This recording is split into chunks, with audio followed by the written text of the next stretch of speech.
We know hospitals were not designed to take care of the dying. We were designed to take care of the dying.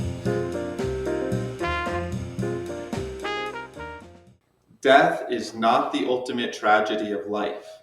The ultimate tragedy is depersonalization, dying in an alien and sterile area, separated from the spiritual nourishment that comes from being able to reach out to a loving hand, separated from a desire to experience the things that make life worth living, separated from hope. That quote is from the book Anatomy of an Illness by Norman Cousins. That's really why we exist, because we believe people at the end of life deserve a better option. And the social model hospice home is a type of home that we believe is a really effective way of meeting the needs for those in their last weeks of life. So there's over 50 of them that are currently operating throughout the US and even internationally. And there's at least twice as many that are in the beginning stages, even earlier than where we are. And we're about to open When you our say doors. 50 of them, do you mean 50 of these kind of These, homes? these types of homes, yeah, over 50 of them. So we know from research and just from personal conversations, people want to die in a home. Nobody really wants to die in a hospital, especially alone in a hospital, especially with noises and this kind of dehumanization that happens. We know hospitals were not designed to take care of the dying. We were designed to take care of the dying.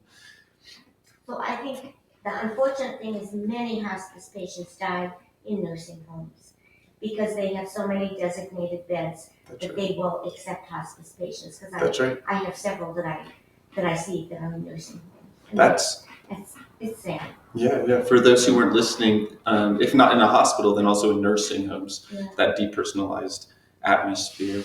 So, as somebody nears the end of their life, the care needs increase. So maybe before they were able to get a family member was able to care for their loved one and still work full time. But as that goes on, that doesn't become possible, not to mention those who don't have family members in the first place. So 24/7 care is a necessity for those in end of life, especially because we know that nobody knows when dying is going to happen, and how important and how special it is that we can have that presence there to ensure that nobody dies alone.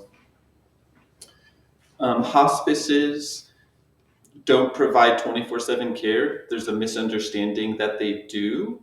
Now, a little nuance to that is they can, but at a high cost. To have 24/7 care, to be able to afford it, is a privilege. It's not a right in our country, but we want to reevaluate that and really make it more of a right and something that is an option to everyone. Here's another valuable quote by Grant and Scott in their scientific reviewed article called An Introduction and Overview of Social Model Hospice Care.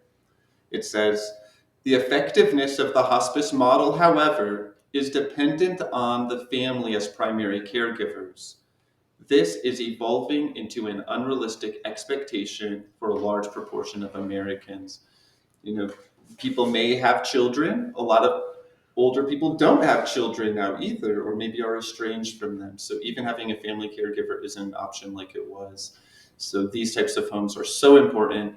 And Albuquerque needs more than one, but what a blessing that we get to at least start somewhere and build from that. I'm going to put this up to the screen here. You all can see. Um, I'm not sure if that's coming in backwards. It might, so I won't leave it here for long. But it shows the difference between what hospice is, what inpatient hospice is, and then what the social model hospice home is. Social model hospice homes are really a bridge between the medical system and the community. So communities aren't able to provide the 24/7 care that they need all the time. And they're also not able to provide the medication or medical management that's often needed at the end of life. So that's where the medical system is needed. But those two parts can't really meet unless there's a home in the middle. And that's exactly what we're doing. Now, there are some people that aren't good fits for us and really need more intense care than what we can provide. those people would be eligible for inpatient hospice care. So if their pain is unmanaged, if they're needing PCA pumps to manage it, or certain other conditions, then that's something that actually Medicaid and their insurance would cover. It's just not the everyday normal dying process that's covered like the most of us would need. So there is a need for inpatient hospice, and then there's a need for home hospice. And in fact, every guest that we have is also connected with a hospice provider. And that's really important to our model because we're not the ones prescribing, we're a non-medical program, all volunteer, grassroots powered. So there's a few features of a social model hospice home. These homes should feel like home, they should look like home, they should even be a home. It should be really powered by volunteers. I mentioned that in passing. This home is going to have 24/7 volunteer support around the clock in 4-hour shifts. There should be attention to detail.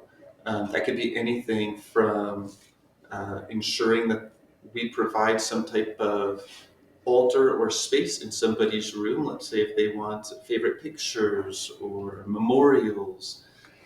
It could be ensuring that they are provided a favorite meal in their last days, maybe a drink of alcohol, these types of things that are important to them that they would just enjoy and would make that experience better.